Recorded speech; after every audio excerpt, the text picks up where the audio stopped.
नदीच्या पुलावर ब्लोअर निष्ठून गेलेलाच माहित नाही, लांब पुढे जाऊन परत न्यायला आलो मागणं माणसं ओरडल्यावर.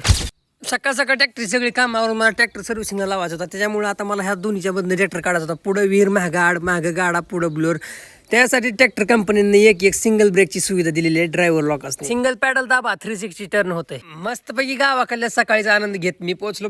जसं पोहोचलो तसा 1 मिनिटाचा विलंब न करता ब्लोअर जोडून घराकडे घेऊन आलो. घरी आलो की तर पाणी भरायला लावलं, तेवढ्यात औषध टाकून घेतलं. जसं ब्लोअर मध्ये औषध टाकलं तसंच ब्लोअरनं झाडावर औषध टाकलं. फोटवा तर अजून काही एकसारखा नव्हता झाला, कारण की पाण्याची कमतरता असल्यामुळे. ब्लोअरचा जॉईंट काढला की कळलं की पीटीओचं पण ऑइल शील गेलेलं आहे. याच्यातनं ऑइल बाहेर आलं तर कसं काय आलं काय माहिती.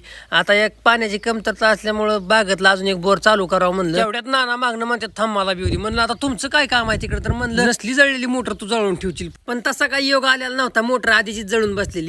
फवारून ट्रॅक्टर फक्त ह्याच कारणासाठी लवकर उरकून ठेवायचा होता, कारण की ह्याची सर्व्हिसिंग होती आज. पिवळं धमक पडलेलं कुलंट आणि काळं भंगार ऑइल दिलं काढून, फेकून नवीन भरून टाकलं. फ्लोअर कसं काय निष्ठून पडलेलं हे उद्याच्या ब्लॉग मध्ये सांगतो. नशीब हायवेवर गर्दी नव्हती, नाहीतर ऍक्सिडेंट